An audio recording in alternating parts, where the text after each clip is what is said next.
കർണാടകയിലെ ഹംപിയിൽ തുംഗഭദ്ര നദിയുടെ തീരത്ത് സ്ഥിതി ചെയ്യുന്ന വിരൂപാക്ഷ ക്ഷേത്രം ഭാരതത്തിൽ 7ാം നൂറ്റാണ്ടു മുതൽ ഇന്നുവരെ ആരാധന മുടങ്ങാതെ തുടരുന്ന അപൂർവമായ പുരാതന ക്ഷേത്രങ്ങളിൽ ഒന്നാണ്. പമ്പാദേവിയും വിരൂപാക്ഷരൂപിയായ ശിവനും തമ്മിലുള്ള ഐതിഹ്യപരമായ ദിവ്യവിവാഹമാണ് ഈ ക്ഷേത്രത്തിന്റെ ആത്മീയ അടിത്തറ. ഈ ദൈവിക ഐക്യമാണ് ഹംപിയെ പുരാതനകാലം മുതൽ ഒരു പ്രധാന തീർത്ഥഭൂമിയായി മാറ്റിയത്. 7ാം നൂറ്റാണ്ടിൽ ബാദാമി ചാലൂക്യ രാജവംശം ഭരണകാലത്താണ് ക്ഷേത്രത്തിന്റെ പ്രാരംഭ ഘടന നിലവിൽ വന്നതെന്ന് ചരിത്രകാരന്മാർ വിലയിരുത്തുന്നു. തുടർന്ന് 14ാം നൂറ്റാണ്ടിൽ ഹരിഹരനും ബുക്കരായനും ചേർന്ന് വിജയനഗര സാമ്രാജ്യം സ്ഥാപിച്ചതോടെ വിരൂപാക്ഷ ക്ഷേത്രം സാമ്രാജ്യത്തിന്റെ ഔദ്യോഗിക രാജദേവാലയമായി ഉയർന്നു. 1510-ൽ കൃഷ്ണദേവരായർ തന്റെ കിരീടധാരണത്തിന്റെ സ്മരണയ്ക്കായി നിർമ്മിച്ച ഏകദേശം 50 മീറ്റർ ഉയരമുള്ള രാജഗോപുരം ദ്രാവിഡ വാസ്തുശൈലിയുടെ പ്രൗഢിയും സാങ്കേതിക മികവും പ്രകടമാക്കുന്നു.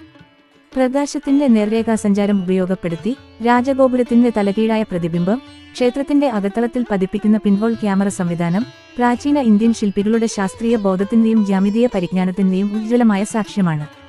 വാസ്തുവിദ്യയും ചരിത്രവും ആത്മീയതയും സമന്വയിക്കുന്ന ഈ മഹത്തായ പൈതൃക സ്മാരകം ഹംപിയുടെ ഹൃദയമായി കാലാതീതമായി ഇന്നും തലയുയർത്തി നിൽക്കുന്നു.